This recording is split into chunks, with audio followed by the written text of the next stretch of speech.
원치 않았던 왕관 조선 제11대 왕 중종. 1506년 9월 그날 밤 진성대군 이역의 집을 무장한 군사들이 에워쌌습니다.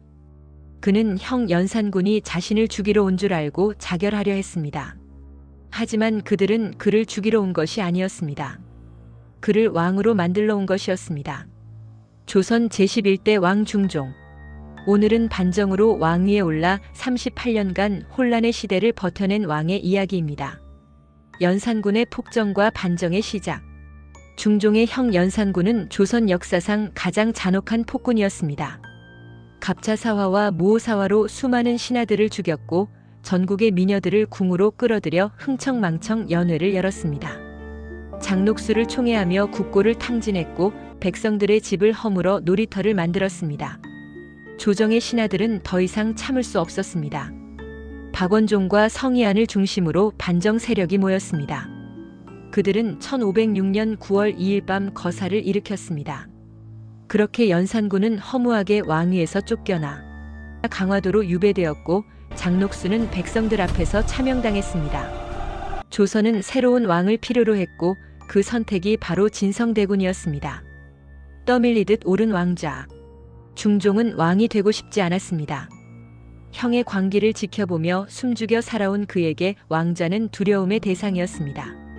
하지만 거부할 수 없었습니다. 반정 세력은 그를 왕으로 옹립했고 그는 조선의 제11대 왕이 되었습니다. 그러나 즉위 초기 중종의 권위는 매우 약했습니다.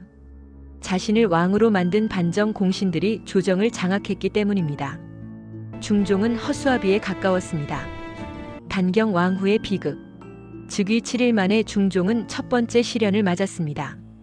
반정 공신들이 그의 왕비 단경 왕후 신씨를 폐위하라고 요구한 것입니다. 그녀의 아버지 신수군이 연산군의 처남이자 반정에 반대했다는 이유였습니다. 중종은 아내를 지키고 싶었습니다. 하지만 공신들의 압박 앞에서 그는 무력했습니다. 결국 단경 왕후는 궁을 떠나야 했고 중종은 평생 이 일을 가슴에 묻고 살아야 했습니다. 왕이지만 왕답지 못한 자신의 처지가 그를 짓눌렀습니다. 조광조와 개혁의 꿈. 1510년대 중반 박원종 등 주요 공신들이 사망하면서 중종은 본격적으로 자신의 정치를 펼치기 시작했습니다. 그는 새로운 세력을 필요로 했고 살인파의 거두 조광조를 등용했습니다. 조광조는 이상주의자였습니다. 그는 혈량과를 실시해 도덕성을 갖춘 인재를 선발했고 향약을 보급해 유교적 질서를 확립하려 했습니다. 도교적 제천 행사를 주관하던 소격서를 폐지했고 무엇보다 위훈 삭제를 추진했습니다. 공이 없으면서도 공신 명단에 올라간 사람들의 관직과 토지를 박탈하려 한 것입니다.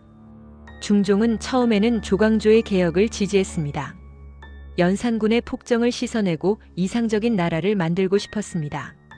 하지만 조광조의 개혁은 너무 급진적이었습니다. 훈구 세력의 반발은 날로 커졌고 중종 자신도 사사건건 자신을 가르치려 드는 조광조에게 피로감을 느끼기 시작했습니다.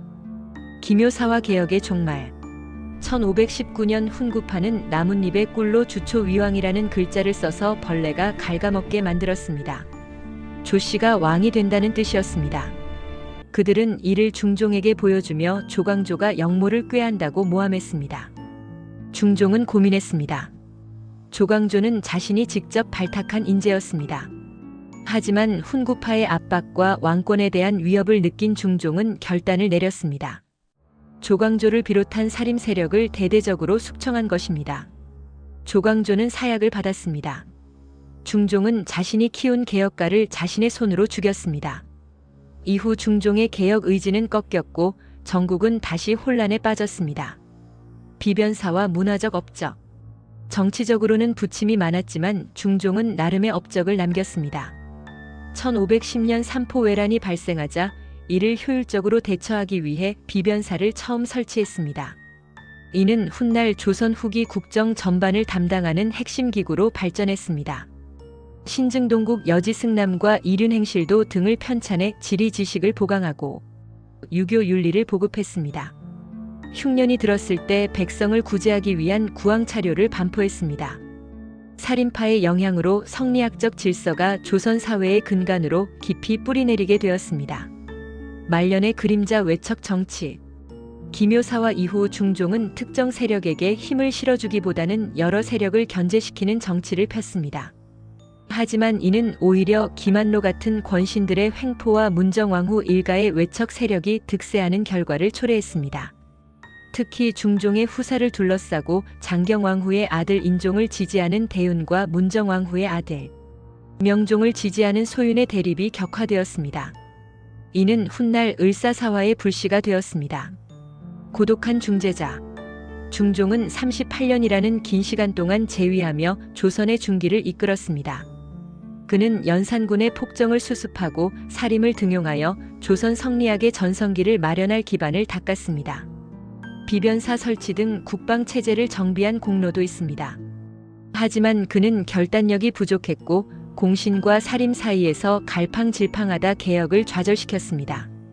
조광조를 직접 발탁했다가 직접 죽인 점은 그의 정치적 비정함을 보여줍니다. 마무리. 반정으로 왕위에 올라 단경왕후를 지키지 못했고 조광조의 개혁을 좌절시켰으며 외척 정치에 씨앗을 남긴 왕중종.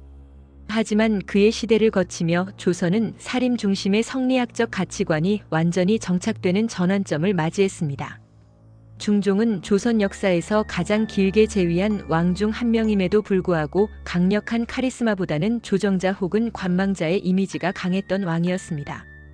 연산의 폭정을 수습했으나 외척과 붕당의 씨앗을 남겨두고 떠난 미완의 군주 중종이었습니다.